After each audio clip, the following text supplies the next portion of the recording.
two-man show and then maybe rent out of business or office commercial location, but payroll is going to be their biggest expense. And once again, they have to do research to find out, okay, if I'm in the retail industry, for example, my payroll should be 17%.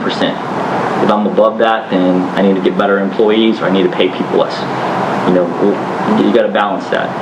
In one of my businesses, the nightclub industry, my payroll shouldn't be more than 12%. If I'm more than 12%, then I know I'm overstaffed.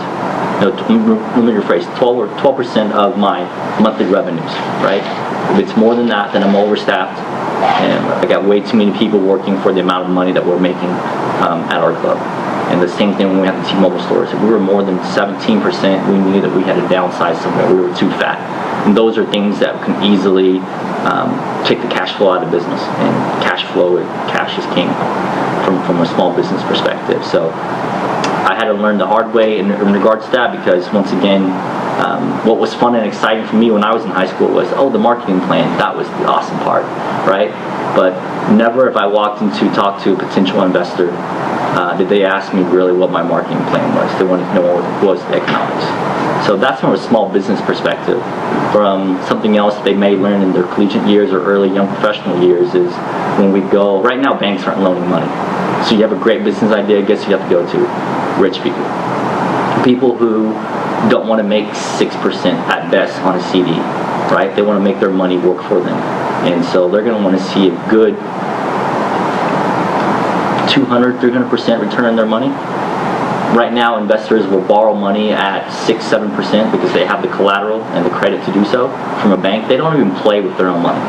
They'll go in and say, I'm John Doe, and you know me because I'm rich and I have all this real estate, so I'm going to put down this building that's worth X amount of dollars for collateral. I'm going to borrow money from you at 6% so I can go invest in this other business.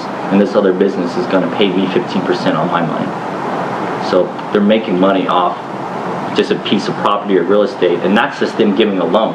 Now, if they actually invest into your business, then the dynamics of that can change quite a bit.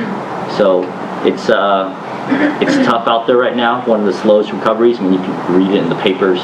Our developer that just bought the Union Station, he said this is one of the slowest recoveries I've seen in our economy. So people are really tight with their money.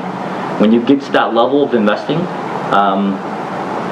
people aren't looking to invest in mom and pop stores, right? They see great ideas, but they want to see how quickly can we multiply that. How can we go from 1 store to 20 stores in 3 years? Because they don't want they're returning their investment. They're not trying to invest on little things that mom and dad's going to run for the next 10 years, or little John and little Jane's going to run for the next 5 years. They want to see if this is a viable business, if this is a brand new product that we're inventing, or something that can be licensed and they can get a residual on, great. They'll help you get that to market.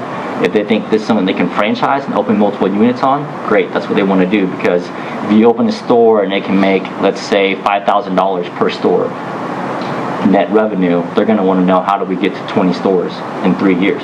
Because that's what they're thinking. Now I can make $100,000 a month versus $5,000 a month. So when you deal with investors at different levels, they have different needs. But from an economics perspective, it's always about the finances.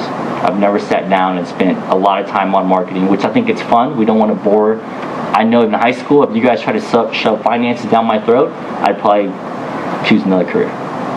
But at the same time, we have to somehow sneak that in, equip them with the right knowledge as well, so they're prepared. And more than 15% or whatever it is you guys are doing right now, we could probably spend more time on that. And it's basic arithmetic, right? They need to learn how to read a cash flow statement, how to read a balance sheet, things like that. I mean, it's simple addition and subtraction. So it's just getting them comfortable with it. From an entrepreneur, when we own our business, that's all we look at. I shouldn't say we spent 90% of our time looking at the finances, because that's what drives the business. All the other stuff is needed as well. Don't get me wrong. You'll find plenty of people that are willing to write marketing plans for you and want to be your marketing manager or your operations manager, whatever the case may be. But not very many people want to spend their time diving into the numbers, because most of us, it's not, for most entrepreneurs, it's not fun for us.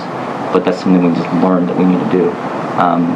Small business owners should learn how to use Quicken, QuickBooks of some sort. so they can process their own checks, do their own things. But at the end of the day, taxes, leave that up. Accountants and attorneys, they earn their money. You know, they keep you out of trouble, and that's what I mean. And you got to build that into your monthly profit and loss statements to do that, because one misstep and you can put a small business out of business with one misstep on the financial and the taxes, or doing something that's illegal that the lawyers can't protect you from. So that's kind of my quick 10 minutes. It was more for questions for you guys, if you guys had, that way, because it's more specific to what you and your students are looking for.